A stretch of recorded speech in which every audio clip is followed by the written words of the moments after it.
اعوذ باللہ من الشیطان الرجیم بسم اللہ الرحمن الرحیم الحمد لأہلہ والصلاة علی اہلہا اما بعد فقد قال اللہ تبارک و تعالی فی کلامہ المجید بسم اللہ الرحمن الرحیم قل لا اسألکم علیہ اجرا الا المودۃ فی القربى صلوات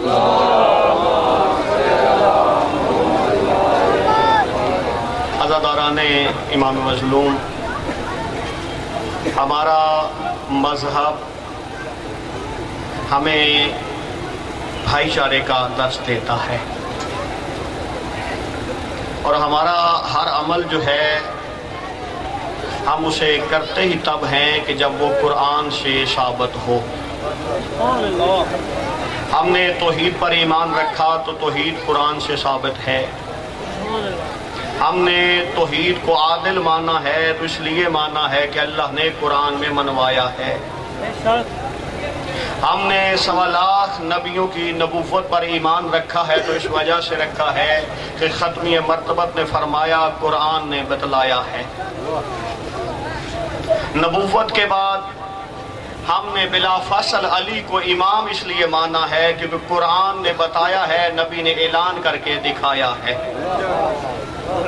ہمارا ہر عمل جو ہے وہ قرآن کے عین مطابق ہے۔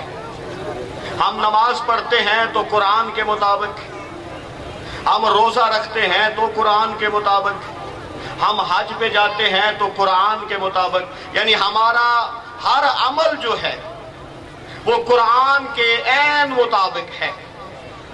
قرآن ہمیں جو جو حکم دے رہا ہے ہم اس عمل کو انجام دے رہے ہیں۔ اور یاد رکھیں، اپنا مقصد نکالنے کے لیے آیت کو توڑ کر پڑھنا یہ یزیدی فعل ہے، ہمارا نہیں۔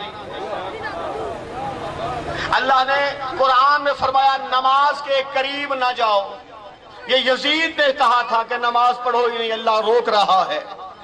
ہم کہتے ہیں جہاں یہ ہے اس سے آگے بھی پڑھو، کس حالت میں نہ جاؤ۔ ہم ہر وہ عمل انجام دیتے ہیں جو قرآن ہم سے کروا رہا ہے۔ تو اس مختصر سی مجلس میں نے کوشش کرنی ہے کہ اللہ نے نبی کی زبان سے جو کہلوایا کہ ان سے اجر رسالت مانگ، اور جو اجر رسالت مانگا وہ اپنے قربا کی مودت تھی، تو ہم ان قربا کا جو غم مناتے ہیں، ہمارا یہ غم منانا بھی کئی قرآن میں ہے یا ایسے ہی ہے، تاکہ ہم پر اعتراض تو نہ ہو کہ یہ جو اعلان کرتے ہیں ہمارا نماز کا وقت قرآن میں ہے، ہم اکٹھی کر کے پڑھتے ہیں تو قرآن میں ہے، ہم سجدہ کرتے ہیں تو قرآن میں ہے، ہمارا ہر عمل قرآن میں ہے۔ جیسے ہر عمل قرآن میں ہے ایسے ہی ہمارے علم قرآن میں ہے، ایسے ہی ہمارا رونا قرآن میں ہے، اور ہمارے زنجیر قرآن میں ہیں۔ کہ میں ثابت کرنا ہے میں قرآن لے کے آیا ہوں، زبانی نہیں پڑھ رہا، قرآن ساتھ آیا ہوا ہوں، اور میں نے آیاتیں پڑھنی ہے اور ثابت کرنا ہے۔ ہم جو روتے ہیں یہ ہمارا رونا، ہمارا واویلا کرنا اللہ نے قرآن میں ہمیں بتایا ہے تو ہم کر رہے ہیں۔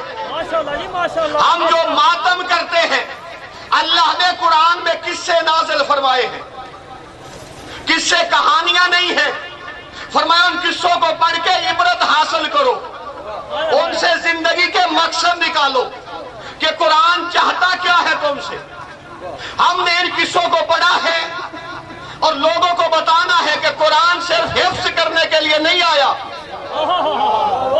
قرآن صرف قبروں پہ پڑھنے کے لیے نہیں آیا، مرنے والوں کو بخشنا ثواب ہے، لیکن مقصد قرآن کا یہ نہیں کہ مرنے والوں کو بخش دو مقصد پورا ہو جائے گا، نہیں نہیں، قرآن کا مقصد ہے اسے سمجھو اور اس پر عمل بھی کرو۔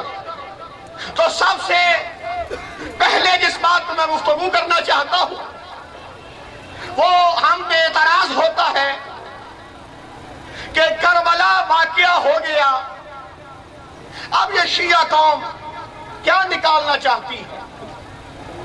یہ جو ماتم کر رہی ہے، ہر سال روڈ بلاک ہو جاتے ہیں، 10 محرم تک، پھر چہلم تک ان کی عزاداری کا سلسلہ جاری رہتا ہے، یہ کیوں کرتے ہیں؟ کربلا میں واقعہ تھا، ہو گیا ہے، میں اس کا ایک ہی جواب دینا ہے، مکمل واقعہ نہیں پڑھنا، میں کہتا ہوں مینا میں بھی واقعہ تھا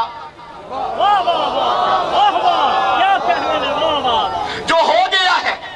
آج ہمیں کہا جاتا ہے یہ کڑیاں جو پہنتے ہو تم ہاتھوں میں، ان کا کیا مقصد ہے؟ انہیں تو کڑیاں ظالموں نے پہنائی تھی، آپ کیوں پہنتے ہو؟ انہیں تو ظالموں نے لوٹ لیا تھا، ان کی تو جوتیاں اس لیے نہیں تھی کیونکہ ظالم لوٹ کے لے گئے تھے، ان کے پاس تھی نہیں، آپ کیوں اتارتے ہو؟ میرے پاس اس تمام سوالوں کا ایک ہی جواب ہے، وہ یہ کہ ہاجرہ دوڑی تھی پانی کے لیے۔